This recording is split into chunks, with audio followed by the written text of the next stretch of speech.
In this video, I'll be going over our Chapter 9 Accounting Work Together problem, Lesson 1. And this is from the Century 21 Accounting Textbook, Edition 10 for General Journal, so the first level. And it's by Gilbertson, Lehman, and Gentene.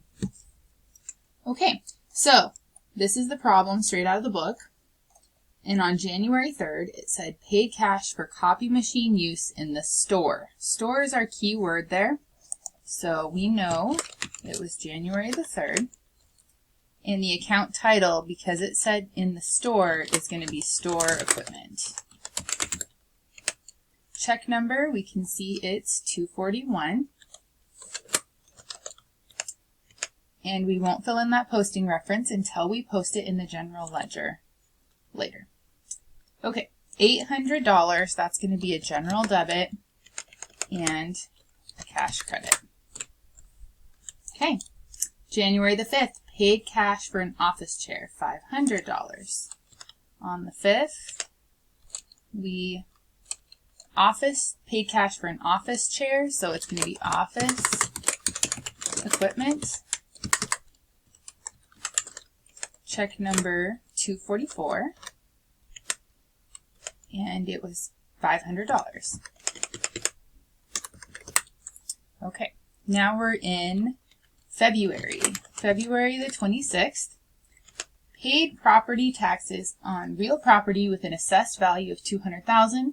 The tax rate in the city where the property is located is 2% of assessed value. So this is going to be property tax expense, and this was check 268. And then we're just going to put a formula in. So it says the assessed value of $200,000 and the property tax rate is 2%. So $200,000 times 0.02 is $4,000. And you can just do equals 4,000. There we go. Next one is July the 2nd. It says paid cash for a filing cabinet, which is office equipment, and a paper cutter, which is store equipment, of $600. The filing cabinet has an estimated value of $300, and the paper cutter has an estimated value of $450. But we lumped them together and only paid $600. Okay, so this one's one of those little bit trickier ones, where we have both office equipment and store equipment. And this was check number 331. We know that our cash credit is going to be $600. But we know that we have a proportion of that that's going to be for store equipment and a portion that's going to be in office equipment. Of the amounts of $300 and $450, right, is your portion that should be associated with each.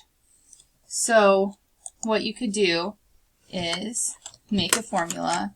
$300 out of a total of $750, because I'd add the $450 and the $300, right?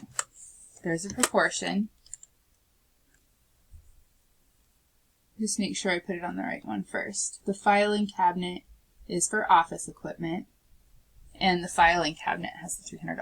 Yes. Okay, so $300 out of $750 times your $600 cash. Okay? And then in this one, you can use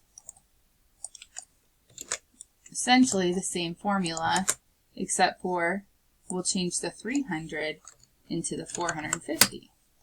So now these two total should equal 600.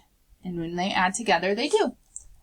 So I'm not sure why the formatting on this one. So we change that. And that should be the end of Work Together 19-1 on journalizing, buying plant assets, and paying property tax.